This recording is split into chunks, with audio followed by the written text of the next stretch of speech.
আগামী কর্মসূচি আমি ঘোষণা করছি। আগামী 5 মে সোমবার ইসলামী ছাত্র সেনার উদ্যোগে গোড়া বাংলাদেশ অবরোধ চলবে। আগামী 5 মে সোমবার গোড়া বাংলাদেশে ঢাকা, চট্টগ্রাম সহ ছাত্র সেনার পক্ষ থেকে অবরোধ চলবে সকাল 9টা থেকে 12টা পর্যন্ত। সুন্নি জনতার উদ্দেশ্যে বলতে চাই, আমরা ডাক দিয়েছিলাম গত 12 রবিউল আব্বাল জশ্নে জুলুসের ময়দান থেকে, জামিয়ার ময়দান, জুলুসের ময়দান থেকে সুন্নিদের মধ্যে আর কোনো বিভেদ দেখতে চাই না।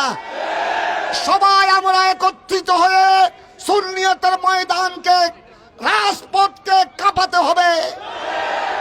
বাংলাদেশের সুন্নি জনতা প্রমাণ করে দিয়েছেন 26 এপ্রিল এত বাধার পরেও ঢাকার রাজপথ নারায়ে তাকবীর, নারায়ে রিসালাতের স্লোগানে ফিলিস্তিনের শুহাদায়ে কেরামের রক্তের পক্ষে ঢাকার রাজপথ কম্পিত হয়েছে।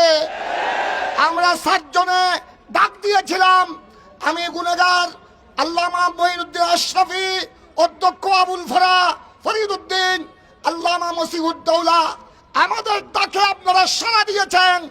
গতকাল ঢাকা স্বরাষ্ট্র উপদেষ্টার কার্যালয় পর্যন্ত সুন্নি জনতার স্রোত জাতি দেখেছে। গতকাল চট্টগ্রাম জমিয়তুল ফালার ময়দান থেকে সুন্নি জনগণের স্রোত গোটা বিশ্ব দেখেছে। আজ আমরা বলছি, রইসুদ্দিনের যারা রক্ত নিয়ে খেলা করেছে তাদের দূষণকে বলে যেতে চাই, দেখে যাও চট্টগ্রাম লালদিঘির ময়দান। এখনো আমরা মাত্র ডাক দিয়েছিলাম 4 জন, সুন্নি মুসলমান 4 জন নয়, 4,000 4 লাখ নয়। বাংলার 17 কোটি জনগণের মধ্যে 12 কোটি 15 কোটি সুন্নি জনতা যদি ডাক দেয়, বাংলাদেশের কি অবস্থা হবে সরকারকে বিবেচনা করার জন্য আহ্বান জানাচ্ছি।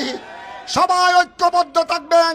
এই জোয়ার যেন, এই স্রোত যেন কোনো নাফরমানের কারণে, কোনো হিংসুকের কারণে, কোনো মুনাফিকের কারণে এই স্রোত যেন নষ্ট না হয়।